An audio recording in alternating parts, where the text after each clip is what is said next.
Hello, everyone, and welcome to our panel discussion on critical race theory, hosted by Democrats abroad New Zealand at the Global Black Caucus.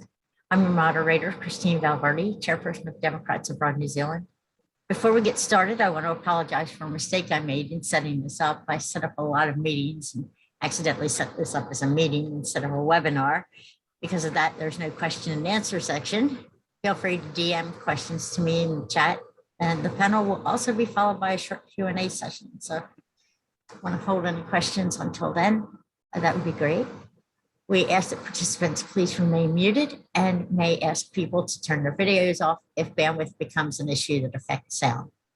Feel free to use the chat, but please keep the discussion limited to the subject at hand and be respectful of others and their views. Now let's meet our panel. Two members of the panel are from Democrats Abroad's Global Black Caucus.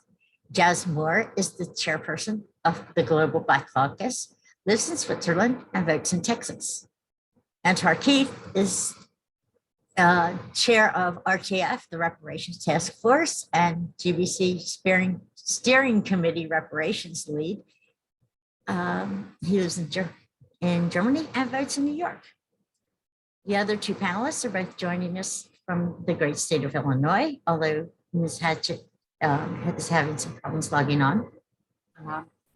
Ms. Hatchett is president of Together is Better Alliance, a retired General Motors, executive who had a successful 28-year legal career with the company and serves in such leadership roles as global leader, information technology, legal matters, and general counsel, and business unit counsel for subsidiaries and divisions located in and outside the U.S., including South Africa and Switzerland.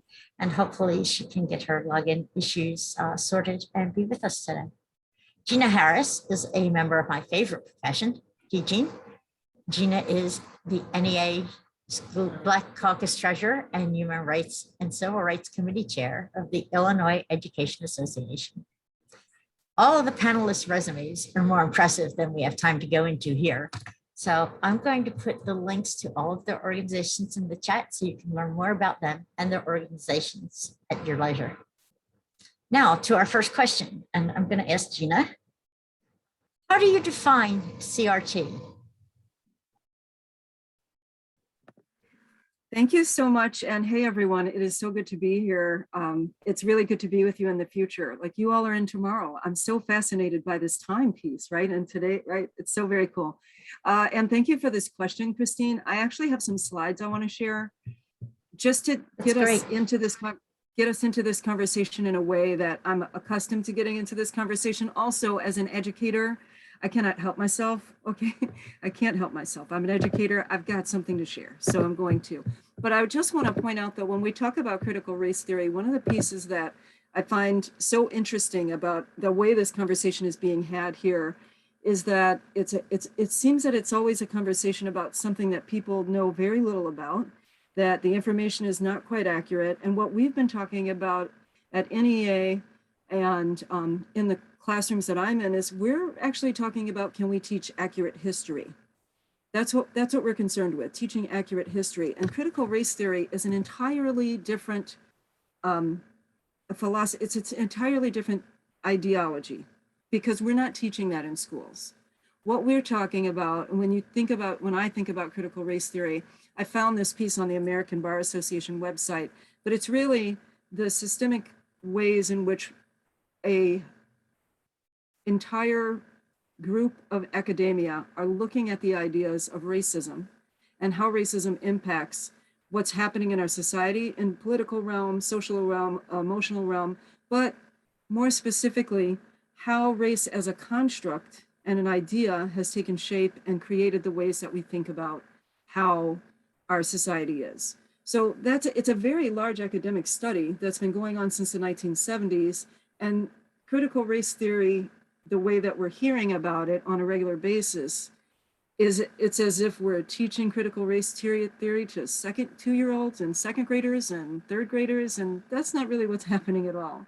In school, we're talking about, can we teach accurate history that has multiple perspectives and viewpoints, and can we teach students to look at what's happened historically and welcome those viewpoints for understanding, and so that they can have their own evaluation of how do we ensure that everyone's voice in space is important.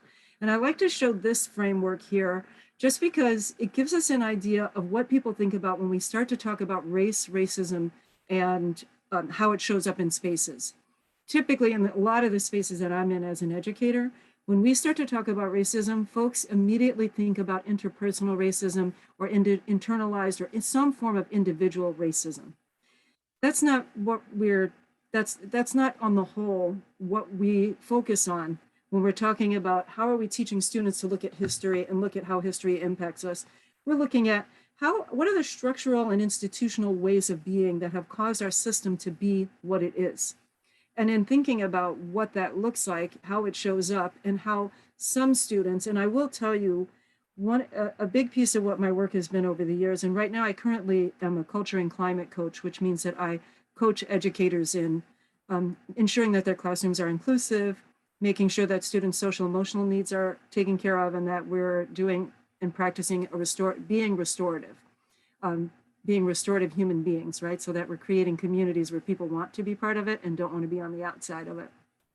But when we talk about these structural ways of being, in order to break that down, we have to think about, and I'm an educator, so I'm going to give you all my references are going to be in the classroom.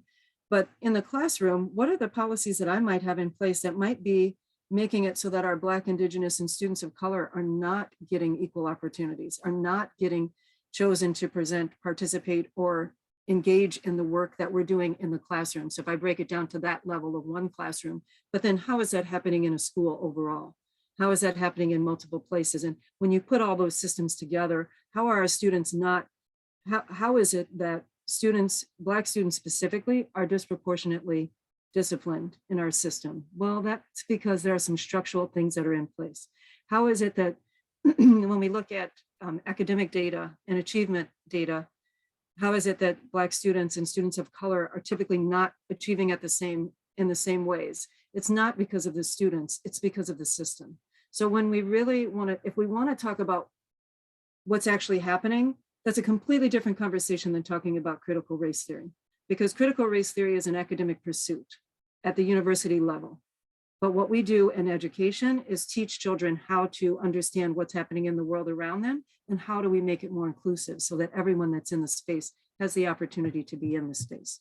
So I'll stop there. I have a couple things I would love to take you all into and have you participate, because like I said, I'm a teacher, so I just want to get your input in the room and hear your voices. I can't help myself, but I want to open it up to our other panelists. I don't want to just capitalize on all the time. So. I understand that you did have a little exercise that that you wanted everyone to participate in. So I do. Yeah, let's hear from the other. Do any of the other panelists have some input on that, and then we can take part in that exercise? Yes, thank you very much, Christine, and thank you, Democrats Abroad New Zealand, for first of all hosting this great event and having us all together here today from all around the world, which is even more important because it is not just an American problem on American soil. This is a global issue. And we are actually very fortunate enough living abroad to have a different kind of perspective on all of that, recognizing that we need to stay connected with our brothers and sisters on American soil so that we understand, first of all, how to break down institutional racism for Americans living abroad, diving into the critical race theory, understanding what it actually means, but also being connected to our brothers and sisters on American soil, where they do a lot of the grassroots work for us as well. So we have the privilege of having a bit of a distance to all of it, but also it can also be a downside because we need to stay connected. And that's why it is also very important that we work closer together with people, for example, Gina Harris from the NEA, or Sharon Hatchett, who is still having some issues logging in, but she's with us in a second. And it's also great having Antar with us as a team who has a lot of knowledge on the critical race theory within our own organization. And speaking of our own organization, that is why this call is an important step for all of us to be here from DA, because we, as Democrats Abroad members, need to understand critical race theory first. And it's not that we want to bulldozer over everybody and say, this is the right way to do it. We want to open up the discussion so that people take on a perspective and understand what it's about. And it's not that hard to understand it, but sometimes you just have to listen to the content that is given. We did have a great panel just recently on the movie, The Long Shadow documentary from Francis Causey. And it also was a collaboration with Sharon Hatchett from the Together is Better Alliance. And the emotions and the empowerment and the engagement of the participants, it was just it was really, really touching. After the event, I have to admit, I was a bit in tears because it showed me that people are still open and willing to learn about racial issues. And there's one specific sentence that really, really stood out in all of that. And it is, if you want to understand how the United States is today, or what the United States is today, you need to understand that the United States is built upon slavery. And we cannot diminish the history. It's not just about, we have to look back, where did it all start? It didn't just start with our ancestors being enslaved to the US. It starts with Christopher Columbus already there. So there's a whole bigger picture about this. And I know that Antar, he has a very strong feelings about the critical race theory. And I would like to pass the word to Antar. Thank you. Thank you. And thank you, Christine, for having us here. Thank you, DA New Zealand. And thank you guys for this, very exciting endeavor of trying to tackle this phenomenon that, in this day and age is calling itself critical race theory. But I'm sure those of us pedagogues and teachers and otherwise know a little better that this is really nothing more than US history. What I'm going to do is I'm going to try to access my own slides. Now, let's see, how do we do this? Wait, share screen is highlighted, it is green. Now I am going to click this and then hit share. Aha. Okay, good. Some inner Luddite coming to the fore. So yes, now my name is Antar Keith. I'm chair of the Reparations Task Force. Before I moved to Germany, I was a teacher in New York State high schools and middle schools and different kinds of secondary schools. Since I've been in Germany, I've worked in German secondary schools, and now I work for the German military teaching English. Long story there. But while I was studying, I did learn a lot about pedagogy and how different parameters of how we perceive American reality is influenced by institutional ideological slants. And I don't want to use too many academic words because there's really just a very core meaning to all of this that we can very quickly triangulate and identify. Let's dive deeper. Based off of my research throughout my educational attainment, I realized that, lots of institutions are very much impacted by something called the lost cause ideology. What is the lost cause ideology? The lost cause ideology is a result of the 17th US president, Andrew Johnson, who sought to bring a quick and easy reunification of North and South after the Civil War. To do this, there were strategic institutional compromises made with former slave states. He reneged on many, if not almost all, of Abraham Lincoln's policies set out in the proclamation after Abraham Lincoln was assassinated. And in turn, what this did is it allowed former slave owning states to bring their leaders back, bring the governors back, and also manipulate the perception of history. Indeed, the lost cause ideology was created in an attempt for Confederates and their descendants to shape the memory of the conflict in a way that celebrates white Southern heroism. Therefore, focus was shifted away from slave capital and was focused on an economic need for succession. And part of the lost cause is also creating an image of the enslaved as obedient and happy to do the labor they were forced into. Now, it seems a little out there, but this had a devastating impact on education throughout the South.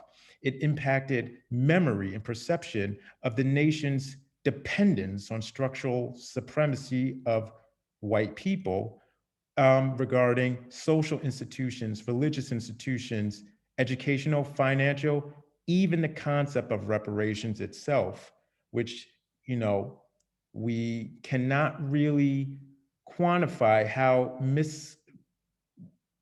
misunderstood this concept is, but indeed reparations were first passed in America in the 1860s for former slave holders, not for Black Americans. So this is something the nation is still grappling with, this concept. Now we see here, this is a picture of what is in fact children trying to create an image of the battle flag. This was a photo taken in 1907 as an educational trip for children in Virginia. It was also turned into a mass-produced postcard that was sold all over the country. Its caption reads, "And 'twill live in song and story through its fold, though its folds are in the dust." And it is kind of a testament to the kind of lost cause ideology. Now, a bad idea is hard to kill. The influence of the lost cause ideology has trickled down through the ages.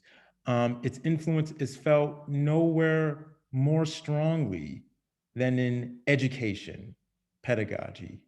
Why do I say this? Florida, Texas, and California are the states with the highest proportion of school districts in the country. As a result, different companies such as Pearson that produce textbooks will tailor their textbooks to meet the sensibilities of the school districts in these states that are their most numerous customers. Elected school boards thus wield tremendous power in shifting and framing this narrative. Now, if that weren't pernicious enough, we have to take into consideration the power of supply, demand, and capitalist economics. Pearson and other textbook companies cannot create textbooks tailored to one particular state. They will make a bulk supply shipped off for the entire nation, but tailored specifically to the sensibilities of 3 primary states, 2 of which have not necessarily reconciled with the fact that the lost cause ideological slant and bent impacts perception of history. Cognitive dissonance or dissidence. History currently taught is inadequate in describing American racism in the United States. And the historical take has permeated American consciousness for generations. Look no further than the kind of individualized take on the Civil War in many high schools throughout the United States. And when it comes to learning unbiased US history, this is now seen as a radical departure. Hence, here we are, considering US history as something called critical race theory, when in fact, this is the way history is, period. Now, what I have on the left is I have a bit of information Excuse the kind of hyperbolic phrases in this graphic, but this is recent news. The person pictured here is Mary Beeman. Recently, about 4 days ago, she was embroiled in a conflict. She's a Republican campaign manager for school board candidates in Guilford, Connecticut. She was essentially taken to task, and rightfully so, by insinuating that helping kids of color feel that they belong has a negative effect on white Christian or conservative kids.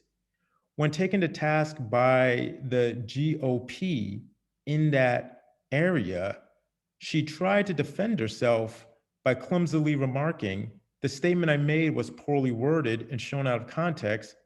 Students who may have staunch Judeo-Christian values or simply are conservative thinkers have been bullied into submission by their teachers and fellow students with left-leaning ideologies." It's interesting that she considers unbiased US history a left-leaning ideology, but fails to recognize how an ideology that has existed since Reconstruction has altered and left pretty damaged the concept of understanding the US Civil War, to the point where if you study history in the South or in the North of America, you might get two wildly different narratives. So takeaway questions I just want to focus on are, what are positives and benefits of learning an unbiased US history, one that actually centers the economical power attained through forced labor inflicted on a group of people, and how that forced labor has trickled down through the age, turning into Jim Crow and modern day discrimination? What effect would this information have on white students in the classroom? And how would understanding this history affect perceptions of societal problems in America today? Thank you. And I could also put these questions up again if you would like. I can even post them in the chat box if you like. That would be great. And those are definitely some great questions to ask ourselves and others going forward. Thank you, Antar. That was great. As a matter of fact, you and Gina together answered several of the other questions that I have on my list. So thank you for that. Let me see if Sharon's I think too, if I could comment too, on what Antar was sharing, is what is so prevalent was that second question of, and how does this affect the white students that are in those classrooms getting unbiased, getting a lesson in unbiased history, right? In the process of doing that, and I sit on a school board. I appreciated that Antar said that about school boards. I was elected to my local school board, and so I do have that, I do wield that power, so to speak. It sounds so weird to say it. We really focus on policy, right? That's what we're doing as school board members, is focusing on policy. And as we have these conversations in our town, and I'm from Oak Park, Illinois, I'm not sure if you're familiar with it, but it was one of the first intentionally integrated communities in the US, and in the early 70s. And in Oak Park, we are in the process right now of de-tracking our high school curriculum, freshman year curriculum, so that all students have the opportunity to take honors courses. Now, I'm gonna wrap into how this all relates to not only what Antar said, but back to this idea of critical race theory, because it's not necessarily critical race theory, but the term is so out there. Let's just break it down.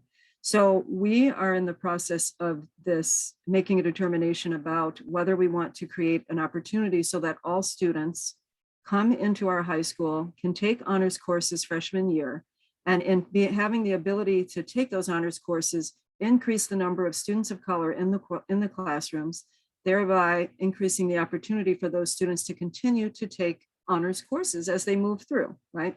Prior to this, we had a tracking system. So you were either honors, you were there for college track, or you were in the transitional track. Now, all of those three spaces were determined by academic scores that were taken in 8th grade. So if you look at this idea, right, we're looking at the institutional piece of breaking down a policy, that allowed the educators who created it, right? I just want to say for the record, kudos to our educators at Oak Park River Forest High School for taking the time to develop curriculum that would be inclusive and differentiated so that all students can access honors course material. So taking that, breaking the system down so that it allows for that piece of opportunity and then moving it out so that we can actually expand on what it looks like to be inclusive and not have students be the only student of color in their honors course, the only student of color in AP courses, the difference that makes for their experience as well as how they feel welcome in the space. Now, all of that, the reason why we have to do that is because of the ideas that were discovered as the academics did their processes around in critical race theory, right? During the academic processes of study, they discovered that these systems were in place that were impacting the opportunity and availability for students all students to be successful. So when you think about critical race theory and the way that it's being presented now, I feel as though it's being presented as this ideology that folks are pushing, but that's not it at all. What we learned from the work that's been done around critical race theory is, well, look at how the systems have disproportionately affected some and not others. And what do we do to break those systems down? So as we move deeper into our conversations around the detracking and ensuring that students have an opportunity, for me, it's like, okay, now we have this opportunity. Now, how do we have these conversations in our community? Because as you can imagine, our community is very divided right now on this topic. We had comments in the board meeting that ranged from, we're absolutely supportive 300% to, well, if students really wanted to succeed, they would succeed. And I don't understand, like the students that want to succeed, and the students that don't. And all I could think about was, wow, that's really problematic and hard to hear. So that's what the experience is on the ground. And when we think about how the elections of our current time and the elections that are coming up for us in our local, there are just so many pieces of how are we making sure that folks really understand what we're talking about so that they can get out the vote in a way that is realistically presenting facts. And then, then we get back into a whole conversation about that's a different topic. Exactly, Gina. I mean, you also just said it that you're really doing the groundwork there. And I remember like 2 days ago, I read that at Caucus High School in Georgia, there were students that waved the Confederate flag, hurled racial slurs leading up to that homecoming. But the only people that were suspended from school were students of color, and that just shows the picture. Things like that happen on a daily basis all across the United States. And when we break it down, when we really look at what the principles are of critical race theory, just to narrow it down a little bit, because there's a lot that we could talk about. Sometimes for some people, it is maybe a little bit difficult to understand everything. But if we really want to break down the principles of it, at the end of the day, it's just about the recognition that race is not biologically real, but is socially constructed and socially significant. Also, the acknowledgement that racism is a normal feature of society and is embedded within our systems and institutions, but also the rejection of popular understanding about racism, such as arguments that confine racism to a few bad apples out there. And last but not least, also the recognition of the relevance of people's everyday lives to scholarship. I'd like to hand it over now to Sharon, who was able to make it now through technical default. Sharon, are you with us? Finally, Sharon, thank you for joining us, and especially for everything you've had to go through to get into the presentation. Thank you so much. No, thank you. I'm just honored that New Zealand has taken the interest, the Democrats abroad New Zealand took an interest in the topic of critical race theory and the support of Gina and everybody else on the call to provide the needed overview for our fellow supporters there in New Zealand. So thank you as well. We're happy to have you here. So I could, let's see, I did have a question for Jazz, but I think I'm going to see what I have for you. Let's see. Oh, actually, I'll ask you the one that I was going to ask Jazz, because I know that he's really interested in it. And it follows on from something that was just very briefly mentioned.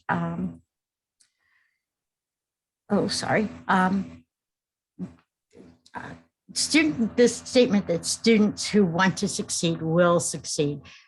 One of the main tenets of critical race theory is intersectionality.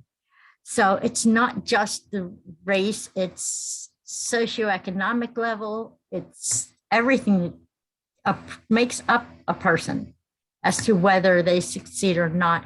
Can you talk for a minute about how intersectionality how that works within the theory that if someone, for instance, if someone is white and poor, they are still more advantaged than someone who is Black and poor? Sorry about the wording on that. No, I will try to speak to some of that.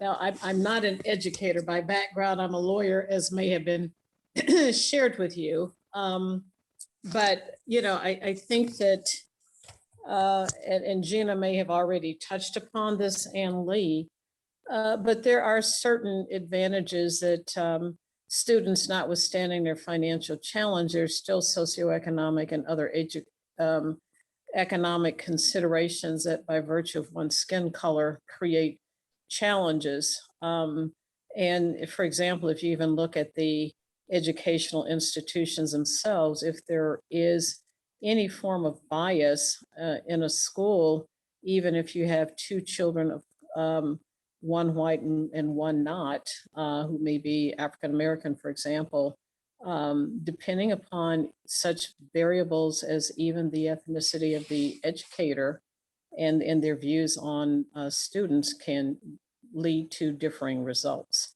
And so I think that there is a need to consider how do you provide educational opportunities and find a way that recognizes some of the dynamics and some of the even unintentional outcomes that may be impacting children of color more differently and distinctly different than those of white students, for example, who may still face some of the similar economic challenges.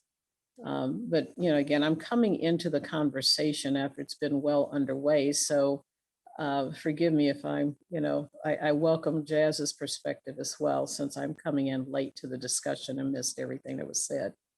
Now, I think it was just my wording on the question. I apologize for that. Jazz, Yes. and not just in education, but in life itself. You're sideways, Jazz.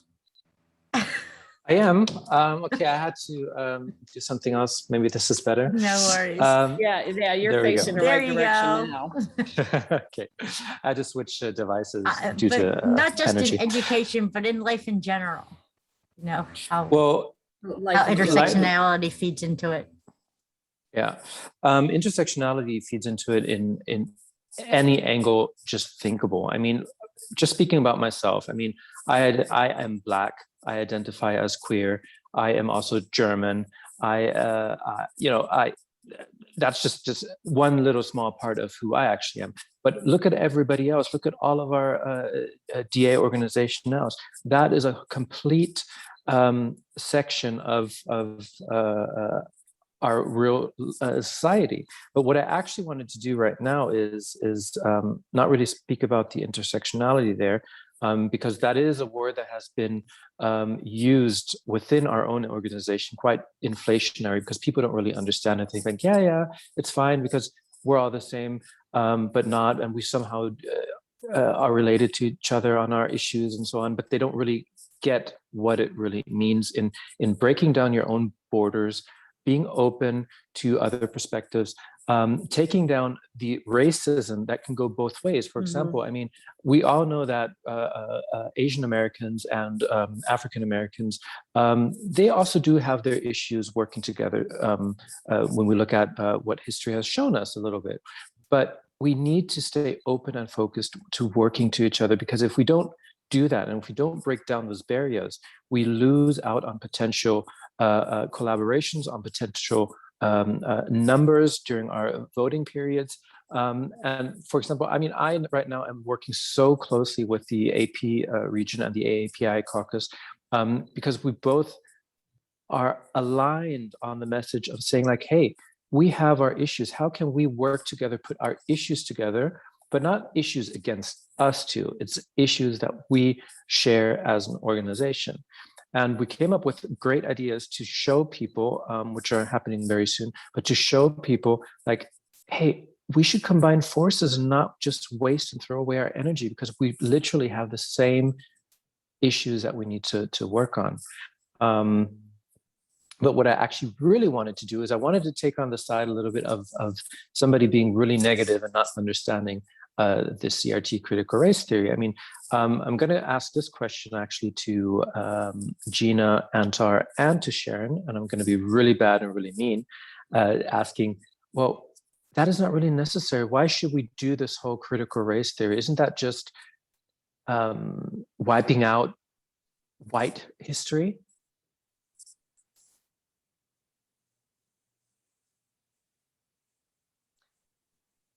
That was Anyone actually you one of the can answer? questions I had for later.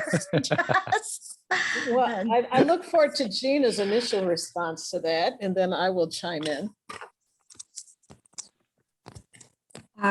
Thank you for that question. I think when I think about history, I don't think about history as being white or any one race or ethnicity. So the idea that if we are teaching accurate history, that we're no longer teaching white history is it's just a falsehood, the whole premise of it, because every single person, and I think about, Antar mentioned this a little bit, but it makes me think about, and Lee, you said it too, when we think about colonization worldwide and how countries were systemically colonized, that history is not only a white history. And if we're going to talk about and teach what actually happened, what we're saying is, can we broaden the perspective of what we're teaching? So historically, the textbooks have been written from the perspective of white people, from the perspective of the dominant majority, and without inclusion of the experiences of the people who were actually colonized, the folks who actually were enslaved and brought to other countries to work as free labor. Those stories have not been included. I can say, at least in my educational upbringing, the conversations around the enslavement of African people was maybe one page in a textbook. So if we're going to teach history, it's important that we teach the history with multiple perspectives. I do not feel that it's eliminating it does not actually eliminate the white perspective when you add more perspectives to it. It's broadening it versus just sticking with one. That's my thought. Thank you for that, Gina. And I think to echo the perspective that Gina has indicated, what I feel here, at least in the US, the matter of the American history, for example, is one that is not really fully explained or shared, whether it's slavery, whether it is the treatment of Native Americans who were here, the indigenous people, or any others who may have been oppressed or treated in a less than equal manner. And so the main objective here is, if we are going to come together and unify as people, comments like the question that Jazz posed it does kind of put people off to the point that they may feel that they need to explain or defend themselves for wanting to put forward the true and accurate history of this country. And it should not be about that. It's about the ability to be transparent and really share the origins of our history, how we came to be as a nation, because at the end of the day, those dynamics, unless we address them and talk about them openly as citizens in this global community, I don't see how we'll ever get to a place where we can find meaningful solutions. To try to ignore the history or be put on the defensive to speak about it because it might make someone else feel guilty or whatever the case may be is not a constructive solution. To me, it seems appropriate for us to embrace the good, the bad, and the ugly and work together to find commonality, because as Jazz also alluded to, there are many of us who have a lot in common if you don't allow that difficult history to even shut down such conversations. We need to coexist and find solutions. We've got one planet, and even to me, simple issues like climate change should not be that controversial. And so we have a lot of dynamics at play that are making topics that at one point would have been considered reasonable to discuss now challenging, and that is disheartening in a way if we really want to drive positive solutions on a going forward basis. Thank you very much, Sharon. And before, sorry, Antar, if I just interrupt you there real quick, because there's something that was really, really beautiful, especially this week, because Gina, Antar, and Sharon and I, we just briefly met and discussed a little bit about what we would like to present as well today. And there was one particular word that Sharon always very gracefully points out. It's collective. We need to do this as a collective and united to make everybody hear what this is about. Antar, sorry for interrupting. No, not a problem, Jess, not a problem. And I thank you for sharing that. And I thank Gina and Sharon for also for their nuanced perspectives. You know, when I think of a situation like a total, whole, holistic history of the United States, I don't see it as inherently reducing as a zero-sum type of thing, necessarily reducing one group's history by elevating or centering another. In essence, we're creating a fuller picture. We need to understand that the way history has been constructed has necessarily sought to shield a certain group of people, from knowledge and information that would necessarily disrupt the status quo, disrupt a certain hierarchy, a certain socioeconomic hierarchy, a certain racial hierarchy. This hierarchy is maintained to shield people at the very, very top, giving people below the very, very top a certain sense of reflected glory. They share in the reflected glory of the Most High by dint of the fact that they don't have melanin. This is where we get white supremacy from. As we declinate further down the socioeconomic ladder, we see more and more commonality, socioeconomic commonality with the lower classes, regardless of race. However, those at the very top have a very unique way of engineering support and essentially collective consent by creating this dissension where people feel like they are better than others because of racial discrimination against certain groups of people, privilege imparted upon them. Once we start seeing people having a fuller picture, it becomes much, much more clear to see, disparities, how disparities have essentially traveled across time and space to the clear present, with the disparities in healthcare, economics, employment, housing, everything, education. All of that comes from the core, the original sin. There's also the question of what do we do when we have this information? What do we do when we have a fuller picture of what has gone wrong with America? What is wrong with America? The question, the necessary question then is, how can we make it right? And those at the very, very top are terrified of that question. They are terrified.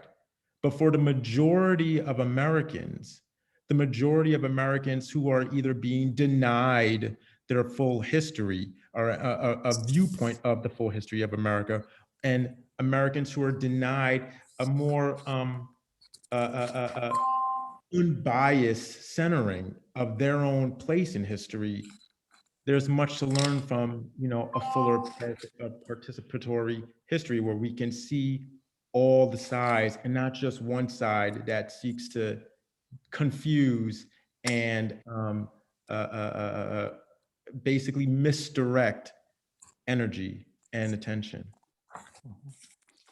That is absolutely correct, Antar. And Sharon, I would also like to hand over to you as well again, because I just very briefly spoke about the long shadow, and that one needs to understand the history that the United States is built on enslaved people's backs, literally.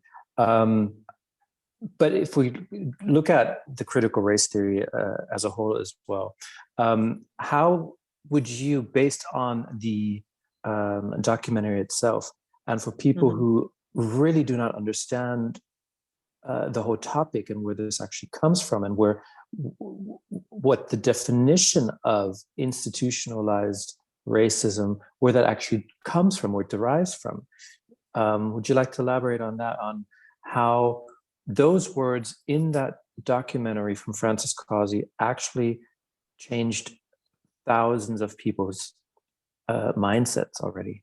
Mm-hmm. Yes, thank you, Lee. Jazz, excuse me.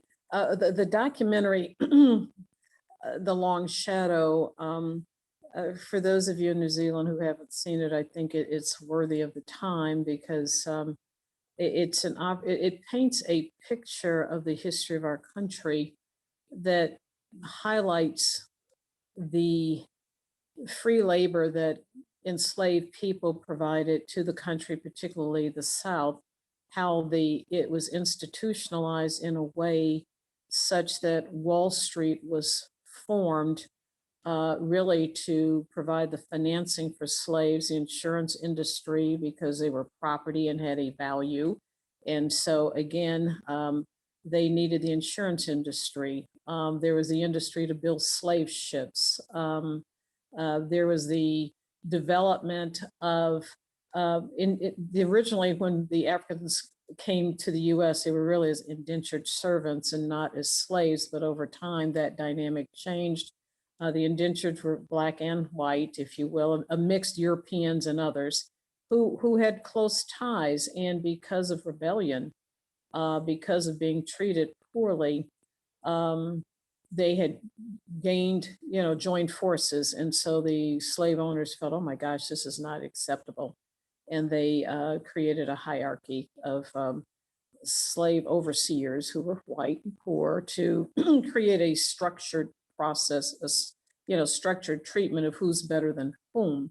And so that has carried forward even with the ending of slavery. Even though it had ended, the slaves were set free without really any type of reparations or money. And that led to the challenge of a legal system and other laws that triggered the treatment of slaves as basically labor without any type of career path or anything, so that when they became like a workforce for the people who no longer had slaves, their value diminished. They could just run them into the ground. They weren't an investment.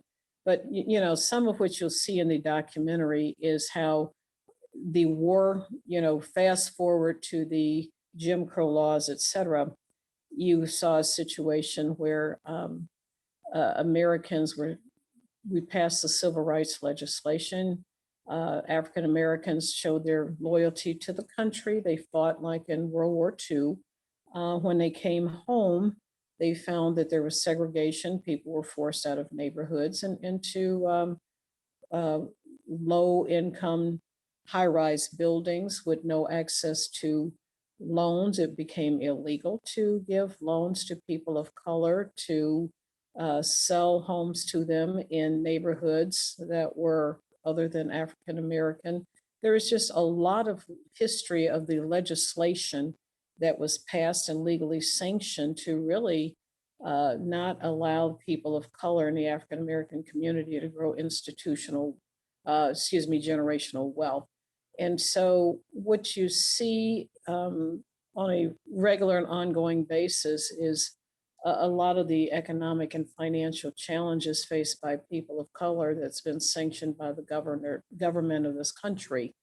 And so those are some of the dynamics that we're trying to work through, including through to today, as we're dealing with which you may have already touched upon, JS, excuse me, touched upon relative to voting rights and issues of creating distinctions between people of color and those who are in the white community that really are regrettable, because that history of slavery and not providing of rights to people of color seems to be on the rise as what appears to be, you know, a growing dynamic where people of color in numbers are going to outpace that of the white community.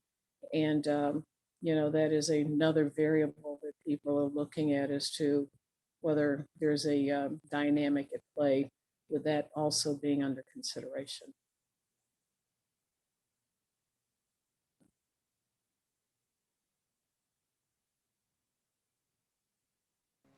Thank you for that.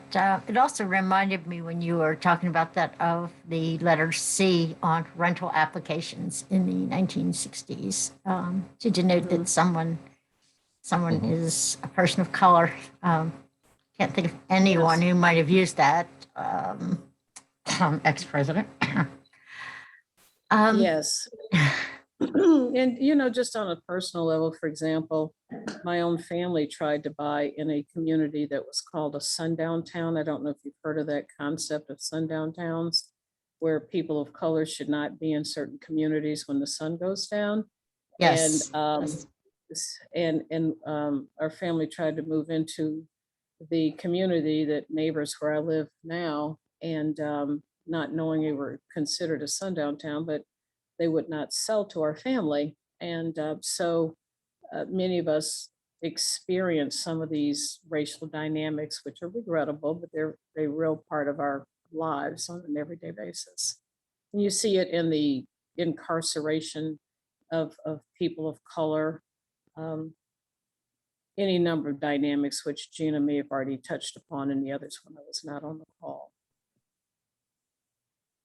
Add something to our conversation here, because one of the things that comes up a lot in conversations around this, and I've actually had someone say to me that what we are teaching is not accurate, and that this is a narrative. So I'm not sure if you're familiar with a book called Stamped from the Beginning by Ibram X. Kendi, but it's also a young adult novel that it's Jason Reynolds and Ibram Kendi wrote together. And it's a detailed historical perspective, detailed historical facts about what happened over the years and how this idea of Black as less than came to be. So this book, as we were reading it, we read it as an entire middle school, and then the community joined in. We partnered with our library, and the entire community read it, families, students, everyone. It's a really great activity, but there were definitely people involved who felt like, well, this is the perspective of the author. This is not accurate history. But when you look at the documentation, when you look at the pieces of there are so many historical documents that demonstrate and show this is what happened. And instead of us Yes. having a conversation about this is what happened, we are having a conversation about why do you want to talk about this? I'm not present in this. It's like, well, no, we need to be very clear that this is actually what happened. Because the view and the slant on how history has been taught for so long has been only one-sided, that even to teach it now, there's resistance. And well, I don't even know if that's true what you're telling me. It's like, oh no, that like we have historical accounts of this actually occurring for people. You can look at redlining and it's a very clear, you can look at the city of Chicago, it's very clear how the city was redlined. It's not guesswork, it's just actual and true. So yeah, I just want to add that to the conversation, that not only are we having an argument about why are we discussing it? It's also about, is this even true? Which it seems a little bit insane to be having that conversation in light of how information is so widely available in this time. And to your point, Gina, the fact that the evidence of it being true is the continuation of behaviors today that really emanate from that past history. And if you pay attention to history, this is just a furtherance of that history. Maybe in a different form, but many of the outcomes and the impacts and those who experience the impact as compared to others, there's commonality in that theme. Obviously, Definitely.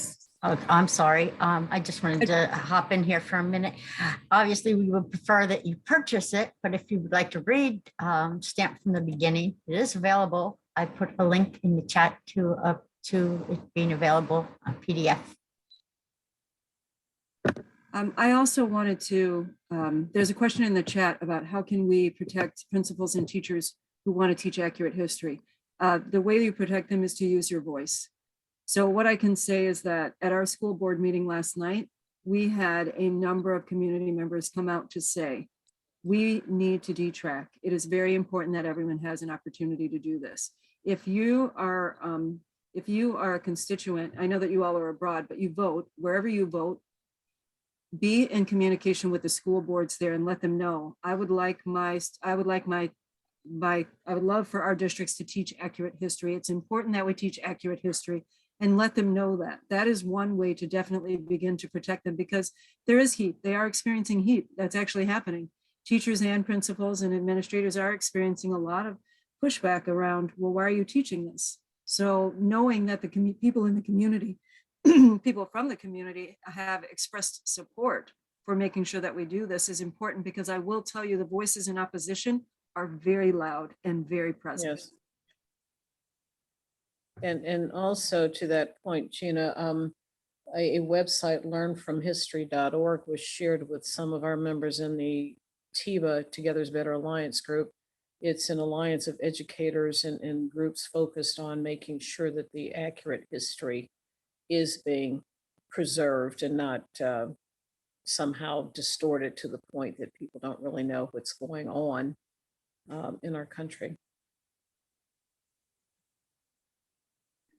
I would like to just throw in a quick question, just based off of the trajectory of the conversation.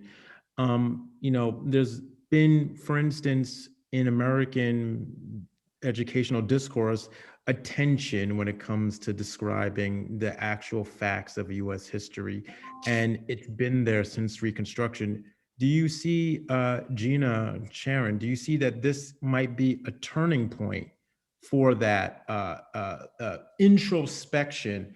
Do you think that this is essentially, I don't want to be too optimistic, but the dying gasps of a system that is basically predicated upon misinformation on this topic of US history? Or is this just more of the same, just its newest form? I feel like there's so many answers, there's so many layers to be able to answer that question. Yeah. Because first it makes me think about our entire educational system is funded, the way that our educational system is funded. and how that funding moves through the testing and the testing folks and how they create the textbooks to teach for the test and all of those pieces that are challenging in the system. So I would like to be optimistic that this is opening us up to having the kind of conversations that we need to have so that we can really begin to see a shift. I will tell you that the young people on the whole are doing things differently. They are engaging in conversations. We have had in a number of student-led, let us understand, like our circles were student-led that we did around the book Stamped, right? So the students are like, wait, something is not right. Something has not been done correctly historically. We need to fix this. And how do we fix it? And they're not waiting or sitting back or pulling any punches in that area. So I think that what it has done is opened up an opportunity. Now, will we continue to step through that opportunity? That's going to be very dependent on who is elected and who is willing to ensure that policies are in place that allow for accurate teaching of history, right? There are a number of states right now that have actually outlawed teaching accurate history. And I have colleagues in one state that sit on the NEA board with me, that they will get in trouble if they teach anything that will make white students uncomfortable. Now, that really, I don't know how you define what makes people uncomfortable and how that becomes a statute, but it is. And so we need to really exercise our voice in the ways that let people know we want accurate history taught and make sure that those people are elected into those spaces. Quite honestly, that is one of our biggest drives and ways to be in the work right now. That led to one of the final questions that I had for Jazz and Antar was how could we as Democrats Abroad leaders and members help? So thank you very much for answering that first, Gina. I am keeping the panel a little later than we had originally planned. Sorry about that, but it's just, we're all really enjoying the conversation, to be honest with you. I do have one final question for all of the panelists. And you had discussed some books and movies and resources, but we'll start with Gina. What is your favorite resource to suggest to people who want to learn more? I have to tell you that there's some work out there right now. It's the Equity Literacy Institute, and you can check out their website. They have resources. They have webinars you can watch. There's a real need for us to be educated individually so that we know our impact on the system, so that the system can change. There is a prevalent idea that, hey, I'm not contributing to this, but yeah, guess what? We are all contributing to this if we're not actively working in opposition of things that are holding people back. So I really love that website and the work of Paul Gorski and his team at the Equity Literacy Institute. There's a Dr. Bettina Love does some really fabulous work about what does it mean to be an abolitionist teacher right now. Now, the reason why I know that everyone here is not an educator, but when we're thinking about abolitionists from back in the day, when they were working so hard to end the enslavement of Black people, and abolitionist takes on a whole new meaning now in this time and day and age. And the work may look different, but the ideas that she presents are ideas that we can all take apart in the environments that we're in. So those resources are really valuable to me personally, and I teach educator prep, so I make sure that they get those resources. Those are the two that I continually share. And Sharon, what's yours? Your favorite resources? I think for people who are looking at, I'd alluded to learnfromhistory.org a moment ago, but I've also found that I tend to look at a lot of articles and books. I don't have a specific website that I direct people to. I visit museums. I go to like Brian Stevenson's museum down in Montgomery, Alabama. I know that they're not near you. So, the Southern Poverty Law Center has a website with interesting information there that you can pull up in addition to having a presence in Alabama. But I find there's a lot of value for those who may make visits to the US to walk through some of these incredible museums that are really sharing some of the legacy of our history. That's one suggestion that comes to mind. Thank you. And Jazz, what's yours? I would actually like to get Antar to speak first, and I'll take over then because I'll do a switch over then. Okay, sounds good. Oh, we also have not done, I apologize. I have to apologize that we have not done that exercise. So if Gina can stay on, maybe she'd like to do that at the end. But Antar? Well, yes. I'm sorry. I didn't know if Gina was gonna quickly chime in or not. I can turn my mic off, Gina, if you would like to say something to that. Or okay, I'll just proceed then. As far as resources are concerned, a terrific resource that's easily findable on the internet is the National African American Reparations Commission, NAARC. Led by Dr. Ron Daniels. This has a very good compendium of different resources that people can find. Another resource is basically most of the writings of late journalist Glenn Ford, Glen space Ford, not to be confused with the actor Glenn with two N's Ford. He's a former journalist with Black Agenda Report. He does terrific reporting and he contextualizes things in a way where it is dovetailed in history.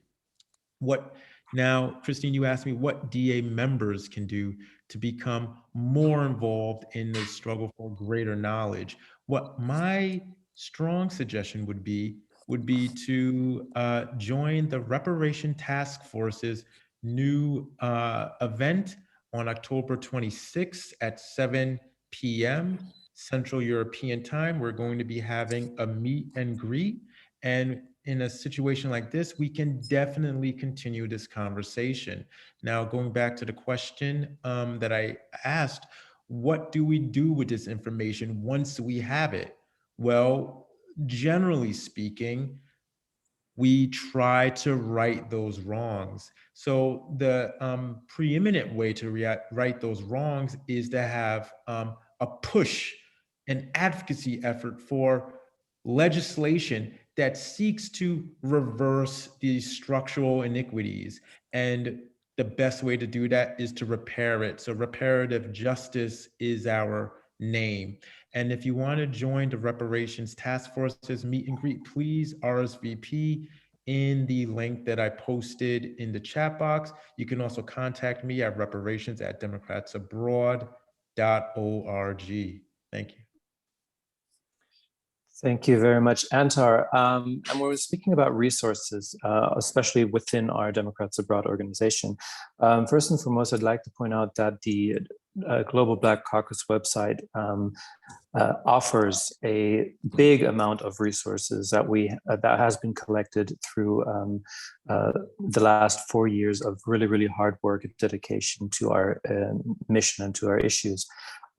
These resources are now available, but I am also pointing out that the whole website of the Global Black Caucus is now being revised and redone. And within the next remaining 7 days, there will be a new and streamlined version of that.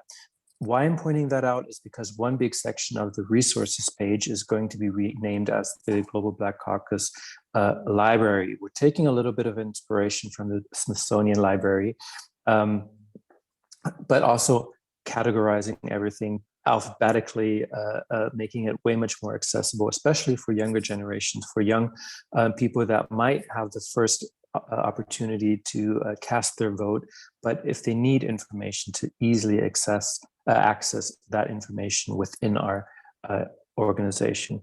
What we must not forget that the totality of the information is not just within our own organization. It is very, very important for us to reach out to other organizations, to grassroots organizations in the US, on the American soil, where people live through it every single day as well. And that is also why it is so great and important that we were able to collaborate with the Together is Better Alliance, with Gina Harris from Together is Better from NEA. And that is the best possible way of getting the actual resource. Because sometimes when you just go onto the www.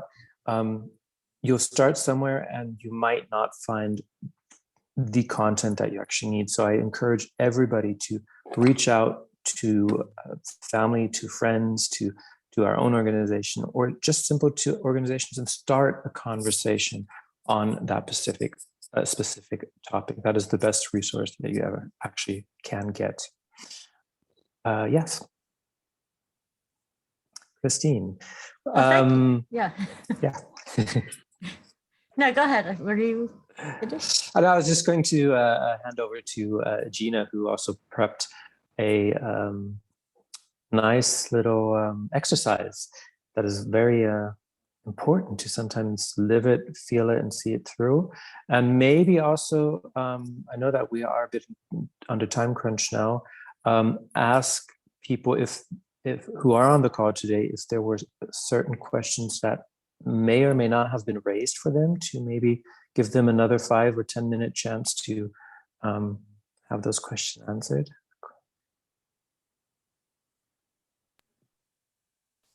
What I can say about the activity is I put the link to the larger piece of it into the chat. And what I would encourage you to do is to read through that and really work on it as a practice, right? What I was going to take you through was some pieces of it that would get you to think and embody what is it like to be walking around and not recognizing what it is about is how much privilege are we walking around with that we don't recognize, and then how are we disrupting that at every opportunity that we get. Thank you, Gina. And I apologize for not getting to the actual exercise. I think what I might do here in New Zealand is to set up an event for all of us. I'll share that resource and set up an event for all of us here in New Zealand to discuss it. So that's a I'm more resource. than happy to come back. It's just tonight I'm like, oh, we're going to hold you to to that, Gina. Yes, we really appreciate Gina's support of this effort, and looking forward to that.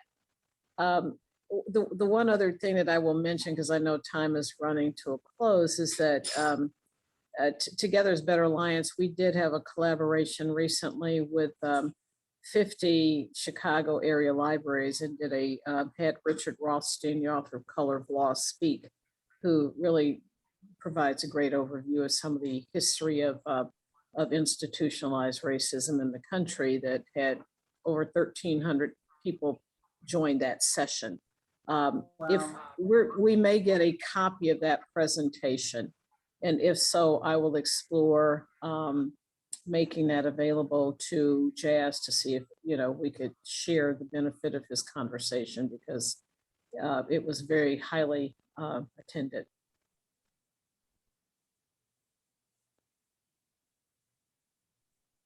That would be great. I'm wondering if, as we close up, if anyone, any of the participants has a question for panelists.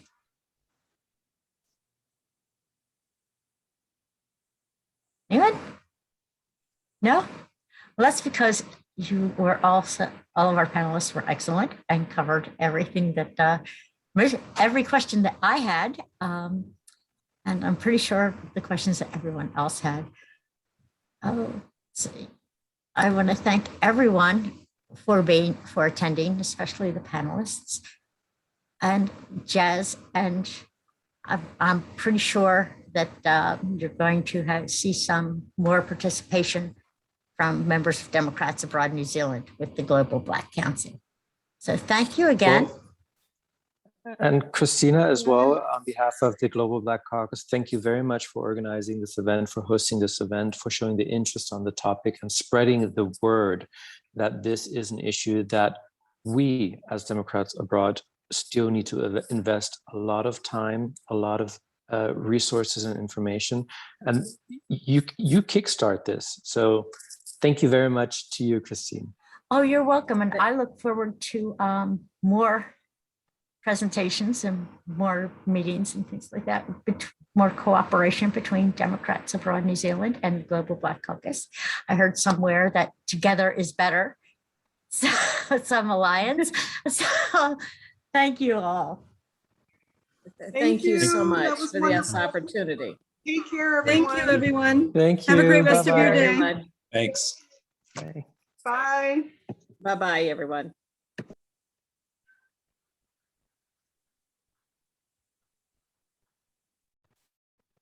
Great. I'm going to stop the recording, and it will be up on YouTube after it renders and all that good stuff. Everyone have a good night, morning, afternoon, wherever you are.